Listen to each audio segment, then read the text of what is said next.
जय हिंद साथियों, कैसे हैं आप लोग। उम्मीद है आप लोग स्वस्थ होंगे, मस्त होंगे और अच्छी तरीके से सीटेट का प्रिपरेशन कर रहे होंगे, जो कि हम लोगों का जुलाई में होने वाला है।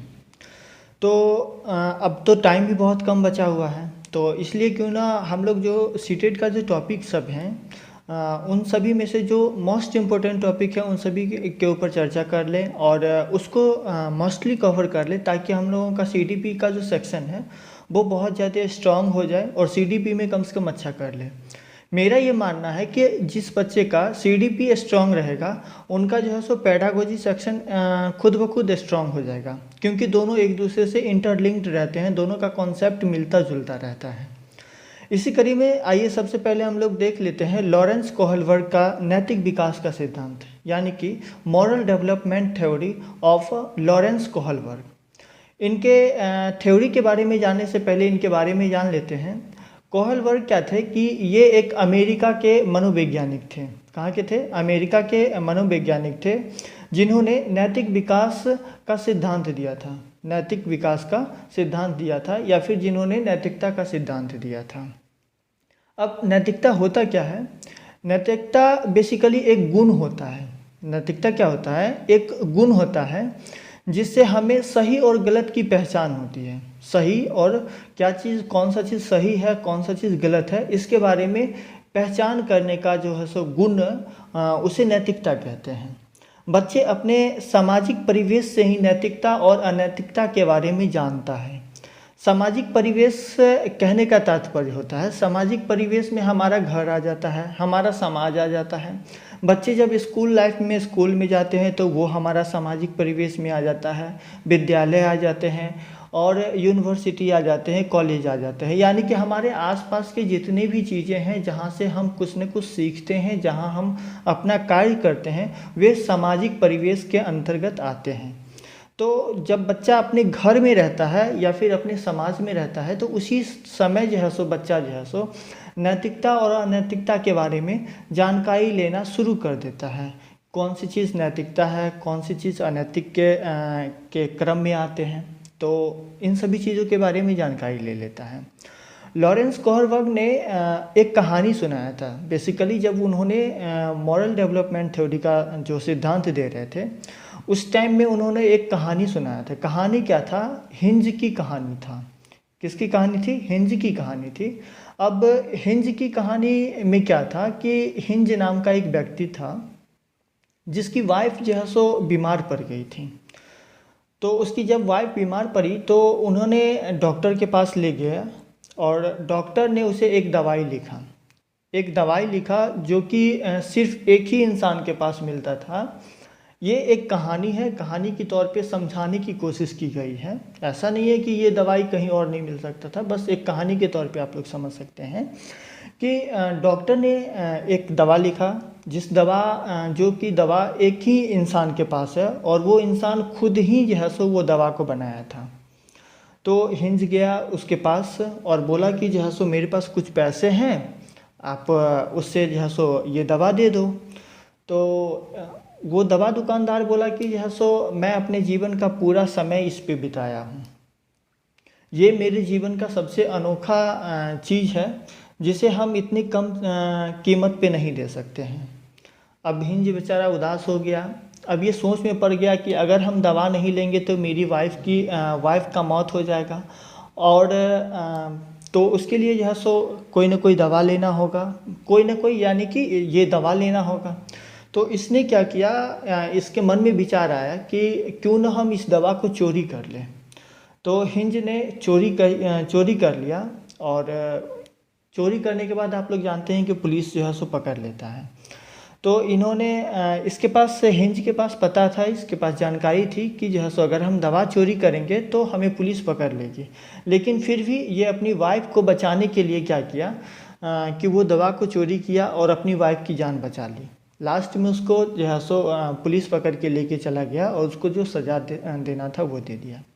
मोरल ऑफ द स्टोरी क्या है कि ये हिंज एक व्यक्ति है जो नैतिक दुविधा में पड़ गया था कि चोरी करना चाहिए या नहीं करना चाहिए, क्योंकि इसे बचपन से ज्ञान दिया गया था कि चोरी करना गलत काम है। लेकिन ये जो चोरी कर रहा था अगर ये चोरी नहीं करता तो इसकी वाइफ की जान चली जाती, और अगर चोरी कर लिया तो ये जो है सो अनैतिकता वाली काम कर दिया। तो आप लोग कमेंट सेक्शन में हमें ये बताएंगे कि हिंज जो ये काम किया, दवा को चोरी किया, वो सही काम किया या गलत काम किया। ये चीज़ आपके ऊपर में छोड़ देते हैं, थोड़ा सा ट्विस्ट रहना चाहिए। तो यहाँ तक आई होप आप लोगों को समझ में आ गया होगा। तो आइए अब हम लोग देखते हैं थ्योरी के ऊपर। इसमें क्या है कि सबसे पहला है नैतिक दुविधा। नैतिक दुविधा यानी कि मॉरल डिलेमा। इसमें क्या होता है कि सही और गलत के बारे में डिसीजन ना लेने की स्थिति होती है, यानी कि क्या सही है या क्या गलत है इसके बारे में डिसीजन ना लेने की स्थिति जो होती है वो नैतिक दुविधा कहलाता है। आप लोग ऐसे नॉर्मली सुने भी होंगे कि ये बेचारा दुविधा में पड़ गया है कि क्या करें क्या ना करें। तो ये होता है नैतिक दुविधा। नैतिक दुविधा वह कंडीशन होता है जिसमें बच्चा जो है सो या फिर कोई भी इंसान सही और गलत के बारे में डिसीजन ना लेने की स्थिति में रहता है, तो उसे नैतिक दुविधा कहते हैं। जैसे हिंज अगर चोरी करेगा तो पुलिस पकड़ लेगी और ना करेगा तो उसकी बीवी मर जाएगी। तो ये जो डिसीजन है क्या करना चाहिए क्या नहीं करना चाहिए, इसको नैतिक दुविधा के अंतर्गत रखा जाता है। आई होप यहाँ तक आप लोगों को समझ में आ गया होगा। आगे है कि नैतिक तर्कन यानी कि मॉरल रीजनिंग। सही और गलत के बारे में डिसीजन लेने में शामिल प्रक्रिया को नैतिक तर्कन कहते हैं। यानी कि जो जिस प्रोसेस से या फिर जिन जिन टॉपिक के ऊपर, जिन जिन मुद्दों के ऊपर सोच के थिंकिंग करके और जो डिसीजन लिया जाता है या डिसीजन लेते हैं तो उसे नैतिक तर्कन कहते हैं, यानी कि मॉरल रीजनिंग कहते हैं। सही और गलत में से किसी एक को चुनना, जैसे हिंज ने चोरी को चुना था। हिंज ने किसको चुना था? चोरी को चुना था, जिससे उसकी बीवी की जान बच गई थी। तो हिंज ने चोरी को चुना था। तो ये जो चोरी को चुनने का जो प्रक्रिया हुआ, इसके बीच में वो बहुत सारी चीज़ों के ऊपर सोचा होगा, तो वो तर्कन कहलाता है और डिसीजन मॉरल रीजनिंग कहलाता है। आगे देख लेते हैं।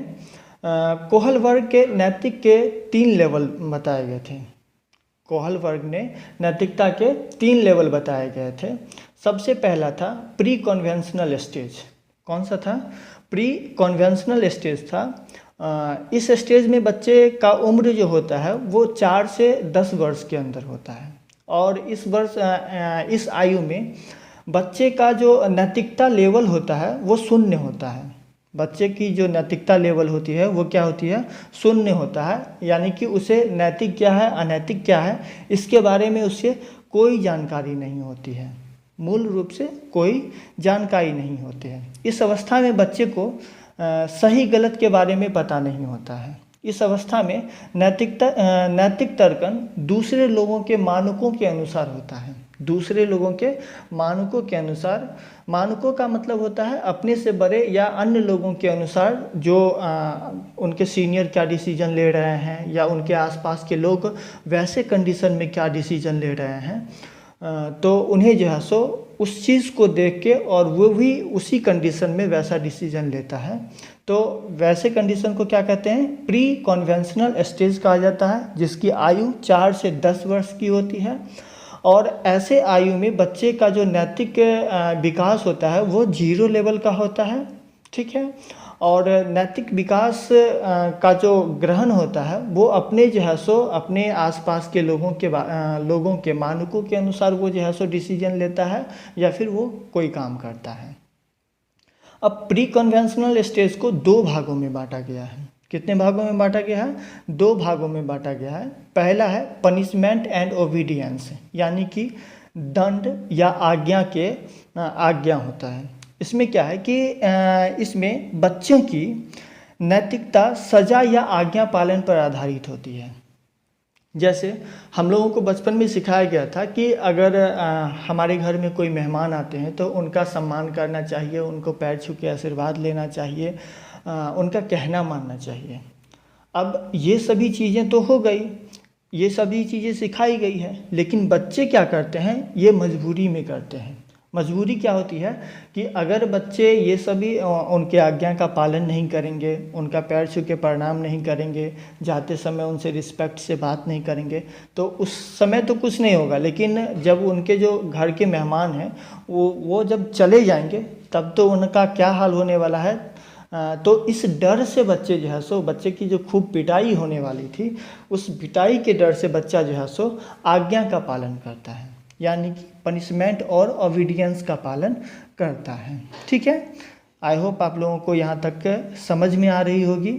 और पिछले कहानी के अनुसार अगर हम इसको लिंक करें तो जब हिंज ने चोरी की तो बच्चे ने सोचा कि अगर वह चोरी करेगा तो उसे सज़ा मिलेगी। जैसे हिंज ने चोरी की थी तो हिंज का जो बच्चा था, यानी कि उसका जो बेटा था, उसने यह सोचा कि अगर वह जो है सो चोरी करेगा तो उसे भी क्या मिलेगी, सज़ा मिलेगी। तो ये हो गया पनिशमेंट और ओबीडियंस हो गया। दूसरा है साधनात्मक सापेक्षता तथा उन्मुक्तता। इस अवस्था को जो है सो जैसे को तैसा अवस्था कहा जाता है।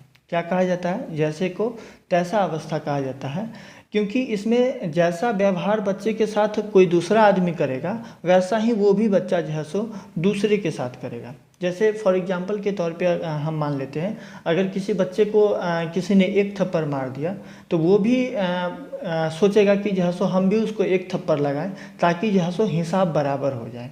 या फिर स्कूल लाइफ का अगर एक एग्जांपल लेते हैं तो अगर बच्चा किसी ने किसी का पेन तोड़ दिया तो वो दूसरे का जो है सो उसका पेंसिल तोड़ देगा। तो ये होता है जैसे को तैसा, यानी कि साधनात्मक सापेक्षता तथा उन्मुक्तता का सिद्धांत कहलाता है। एग्जाम्पल के तौर पे एक बच्चे ने दूसरे बच्चे की पेंसिल तोड़ी तो दूसरे बच्चे ने उसका पेन तोड़ दिया। अब नेक्स्ट होता है कन्वेंशनल स्टेज होता है, जिसको रूढ़िगत नैतिकता का स्तर कहते हैं। क्या कहते हैं? रूढ़िगत नैतिकता का स्तर कहते हैं। और ये जो है सो 10 से 13 वर्ष के बच्चों के अंतर्गत रहता है।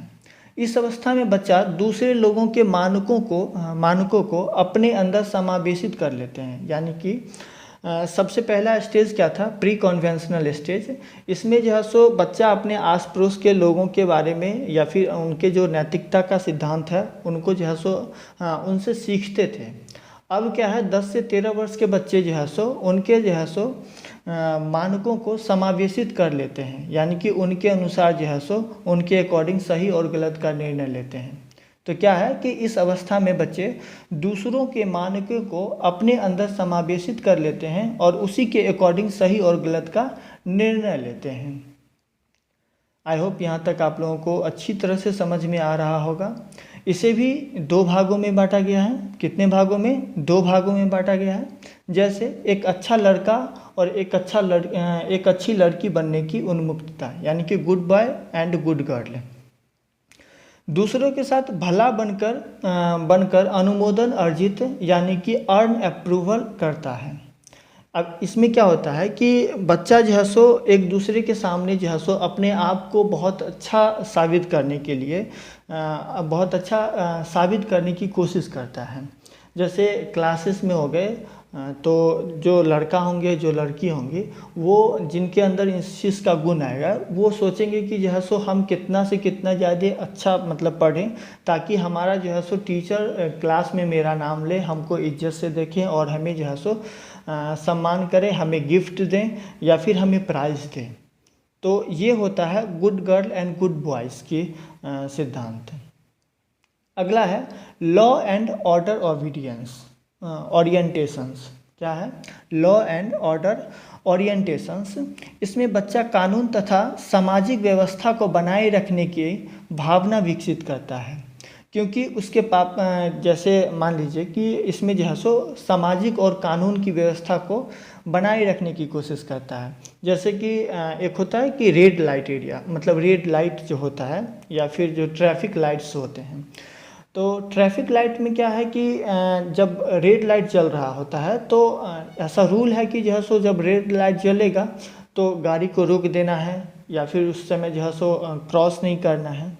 लेकिन क्या है कि वो जो है सो रेड लाइट अगर रेड लाइट जला हुआ है और बच्चा या फिर गाड़ी उस समय क्रॉस कर गई, अगर इसका उस समय जो है सो किसी का एक्सीडेंट हो जाता है, तो इससे वो सीख लेता है कि जो है सो अगर एक्सीडेंट हो गया तो रेड लाइट पार करते हुए इसलिए वह ऐसा नहीं करेगा। यानी कि रेड लाइट जब जला हुआ है और उस समय जो अगर बच्चा कोई भी क्रॉस कर रहा है और अगर उस टाइम एक्सीडेंट हो गया, तो वो बच्चा क्या करेगा, अगले बार से रेड लाइट जब भी जलेगा तो वह रुक जाएगा और वेट करेगा नए सिग्नल आने का, जिससे जो है सो वो अपना सुरक्षित ढंग से ट्रैफिक रूल को फॉलो कर सकें। अब हम लोगों को लास्ट स्टेज है पोस्ट कन्वेंशनल स्टेज। क्या है? उत्तर रूढ़िगत नैतिकता। ये जो है सो 13 वर्ष के ऊपर के बच्चों के लिए होता है। कितने वर्ष के बच्चों के लिए होता है? तो 13 वर्ष के ऊपर के बच्चों के लिए होता है। इसमें क्या होता है, इसमें डिसीजन खुद लिए जाते हैं। अभी तक क्या था कि बच्चे जो है सो प्री कन्वेंशनल स्टेज में बच्चे आसपास अपने मम्मी पापा या फिर अपने समाज के लोगों को देखता था कि कौन सा डिसीजन लेता है, उस हिसाब से डिसीजन ले रहा था। उसके बाद क्या था कि जो है सो बच्चा जब बच्चा अपने समाज के बारे यानी कि समाज के लोगों का जो डिसीजन था उसको देख लिया, तो जो है सो इस हिसाब से वैसे कंडीशन पे वो अपना डिसीजन लेने लगा। लेकिन पोस्ट कन्वेंशनल स्टेज में क्या है कि बच्चा अब अपने तर्क के अनुसार डिसीजन लेता है। यानी कि उसका जो अपना तर्क वितर्क काम करता है उस हिसाब से जो है सो वह डिसीजन लेता है।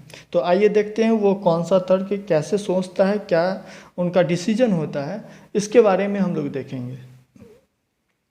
तो इसमें डिसीजन खुद से जो है सो लिए जाते हैं, ना कि समाज के जरिए लिए जाते हैं। इसकी दो अवस्थाएं होती है। सबसे पहला होता है सोशल कॉन्ट्रैक्ट ओरिएंटेशन और दूसरा होता है यूनिवर्सल इथिकल प्रिंसिपल। क्या होता है? यूनिवर्सल इथिकल प्रिंसिपल होता है। सोशल कॉन्ट्रैक्ट ओरिएंटेशन में क्या होता है कि इसमें किशोर यह मानते हैं कि नियम लोगों के लिए बने हैं, नियम लोगों के भले के लिए बने होते हैं। अगर किसी नियम से किसी का नुकसान होता है तो ऐसे नियम को तोड़ देना चाहिए। जैसे कि एक एम्बुलेंस जा रहा है और रेड लाइट जला हुआ है और मरीज़ ऐसा कंडीशन में है कि अगर उसे तुरंत हॉस्पिटल ना ले जाया जाए तो उसकी मौत हो जाएगी। तो ऐसे कंडीशन में क्या है कि रेड लाइट तोड़ के जो है सो ट्रैफिक रूल्स के नियम को पालन न करते हुए उसे जल्दी से जल्दी हॉस्पिटल ले जाया जाए ताकि उस मरीज़ का जान बच सके। तो ये जो है सो सोशल कॉन्ट्रैक्ट ओरिएंटेशन के अनुसार सही होता है। यानी कि अगर रेड लाइट तोड़कर और किसी बच्चे का जो है सो पापा की जान बच सकती है, अगर वो एक्सीडेंट हो गया है और उसे हॉस्पिटल ले जाया जा रहा है तो उस बच्चे की पापा की जान बच सकती है, तो उसे तोड़ देना चाहिए। आई होप आप लोगों को अच्छी तरह से समझ में आ रहा होगा। नहीं समझ में आ रहा होगा तो आप लोग दोबारा जो है सो इस चीज़ को देख सकते हैं और अच्छी तरह से समझ लें, क्योंकि कॉन्सेप्ट बिल्डिंग सबसे मोस्ट इम्पोर्टेंट चीज़ होती है। अगर आपका कॉन्सेप्ट क्लियर नहीं है तो फिर आप जो है सो एग्ज़ाम में शायद उतना अच्छा परफॉर्मेंस ना कर पाएँ। और अगर आपका कॉन्सेप्ट बिल्ड है, कॉन्सेप्ट आपका एकदम से क्लियर है, तो क्वेश्चन अगर थोड़ा बहुत इधर उधर घुमा के भी आ रहा है तो आप अपने बुद्धि यानी कि मॉरल रीजनिंग यानी कि आप अपने तर्कन के अनुसार जो है सो सही डिसीजन को ले सकते हैं और सही ऑप्शन को चूज़ कर सकते हैं। तो सबसे पहले ज़रूरी होता है कि आप लोगों का कॉन्सेप्ट क्लियर हो। इससे भी नहीं हो तो आप लोग हमें कमेंट सेक्शन में आप अपना क्वेश्चन डालें और मेरा ये उम्मीद रहेगा, मेरा ये कोशिश रहेगा कि हम आप लोगों को आप लोगों के हर क्वेश्चन का जवाब दें। तो चलिए आइए देखते हैं नेक्स्ट जो है यूनिवर्सल इथिकल प्रिंसिपल होता है। क्या होता है? यूनिवर्सल इथिकल प्रिंसिपल ओरिएंटेशन होता है। इसमें किशोर दूसरे के विचार को नहीं बल्कि अपने खुद के मानकों के अनुसार व्यवहार करता है और इसमें किशोर दूसरे के फ़ायदे के लिए अपनी जान तक देने के लिए भी जो है सो रेडी हो जाता है। जैसे कि हमारे भगत सिंह जी थे, जिन्होंने जो है सो राष्ट्रीय आंदोलन में, भारतीय राष्ट्रीय आंदोलन में सबसे अहम भूमिका निभाई और इन्होंने अपनी जान की परवाह न किए बगैर जो है सो इन्होंने फाइट किया और बहुत ही सराहनीय कदम को उठाया था। तो इनके लिए तो एक सल्यूट बनता है। बाकी इससे आप लोग याद रखेंगे कि बच्चे जो है सो खुद का जो है सो कॉन्सेप्ट बिल्डिंग करके और खुद का जो है सो नैतिक तर्कन करके और खुद डिसीजन लेते हैं। इसमें बच्चे यानी कि किशोर दूसरे के विचार से नहीं बल्कि अपने के मानकों के अनुसार व्यवहार जो है सो करता है और इसमें जो है सो किशोर दूसरों के फ़ायदे के लिए अपनी जान तक देने के लिए भी तैयार हो जाता है। दूसरा, सोशल कॉन्ट्रैक्ट ओरिएंटेशन में क्या है, इसमें अगर एक छोटा सा उदाहरण ले लें जो कि मेरे हिसाब से यहाँ पे बताना सही होगा। जैसे क्या होता है कि अभी भी बहुत ऐसे शहर होते हैं जहाँ के गांव के लोग जो है सो अपने समाज के लोग, गांव या समाज के लोग अभी भी लड़कियों को पढ़ने के लिए नहीं बाहर भेजते हैं। उनको ऐसा लगता है कि जो है सो अगर लड़कियां बाहर पढ़ने जाएगी तो वो कुछ गलत कदम उठा लेगी और गलत कदम उठाने के डर से जो है सो कई ऐसी लड़कियां होती है जिनके अंदर बहुत कुछ करने की प्रतिभा होती है और वो कर नहीं पाते हैं। अभी भी इंडिया में बहुत ऐसे गांव हैं, बहुत ऐसे शहर हैं जहां ऐसे होते हैं। हालांकि थोड़ा सा डेवलपमेंट हुआ है, थोड़ा सा सोच बदला है लोगों को, लेकिन जो है सो जो प्रॉब्लम है वो प्रॉब्लम है अभी तक भी। तो क्या होता है कि बहुत जिनके अंदर जो है सो कोई किसी भी काम को करने की प्रतिभा होती है, जिनके अंदर अपना सामाजिक विकास यानी कि सोशल डेवलपमेंट में अपनी भागीदारी देने की जो कला होती है, उनके अंदर जो है सो इस चीज़ को दबा दिया जाता है, जो कि एक गलत है। अगर कोई जो है सो मतलब लड़कियां इस चीज़ को कट करके और आगे बढ़ के अपना हिस्सेदारी दे रही है तो ये जो है सो सोशल कॉन्ट्रैक्ट ओरिएंटेशन के अनुसार सही होगा, यानी कि सामाजिक अनुबंधन उन्मुक्तता के अनुसार ये सही डिसीजन होगा, क्योंकि उन्हें भी हक है अपनी लड़ाई को लड़ने का, उन्हें भी हक है एक अपने सक्सेसफुल जीवन जीने का।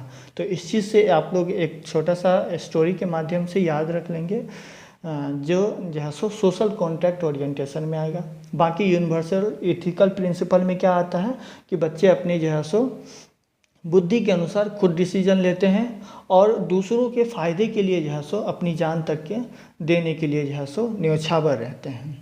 आइए अब हम लोग देख लेते हैं कोहलबर्ग के जो नैतिक सिद्धांत हैं, इनका जो है सो कुछ आलोचना हुआ था। तो आलोचना क्या हुआ था इसके बारे में देख लेते हैं। हर जो है सो जो हमारे मॉरल डेवलपमेंट जो हमारे मनोवैज्ञानिक थे, उनका जो है सो जितने भी थ्योरी दिए गए हैं, हर लगभग थ्योरी का जो है सो आलोचना हुआ है। तो आइए देख लेते हैं कोहलबर्ग के सिद्धांत की आलोचना क्यों हुआ था। तो आलोचना, इनके सिद्धांत की आलोचना कैरोल गिलिग ने किया था। किसने किया था? गिलिगन ने किया था, कैरोल गिलिगन ने की थी। और इन्होंने तर्क दिया था कि कोहलबर्ग ने अपने एक्सपेरिमेंट में महिलाओं की प्राथमिकता कम दी है, यानी कि महिला की जो प्राथमिकता है उसको कम दिया है, पुरुष की प्राथमिकता को ज़्यादा दिया है। किसने बताया था? तो कैरोल गिलिगन ने बताया था। और दूसरा क्या था कि मेल एंड फीमेल की मॉरल रीजनिंग और कल्चर में डिफरेंस को इम्पोर्टेंस नहीं दिया था, यानी कि जो मॉरल उनका जो थिंकिंग सोचने की जो तरीका होता है, सोचने का जो तरीका होता है, उनके ऊपर जो है सो डिफरेंस नहीं किया और इनको जो है सो इम्पोर्टेंस नहीं दिया। आई होप आप लोगों को बहुत अच्छी तरीके से समझ में आया होगा। और अगर आप लोग कोहलबर्ग को अच्छे तरीके से समझ लिए होंगे तो इससे रिलेटेड सीटेट में आपको 1 मार्क्स का क्वेश्चन अवश्य आता है। और अगर आप इस चीज़ को कवर कर लेते हैं तो सीटेट का तो सीडीपी का 1 मार्क्स का आपका कवर हो ही जाएगा। साथ ही साथ आपको पेडागोजी में भी बहुत ज़्यादा इम्पोर्टेंस देगा। और तो फिर मिलते हैं अगले क्लासेस में, जो अगले टॉपिक के साथ, अगले थ्योरी के साथ हम लोग मिलेंगे।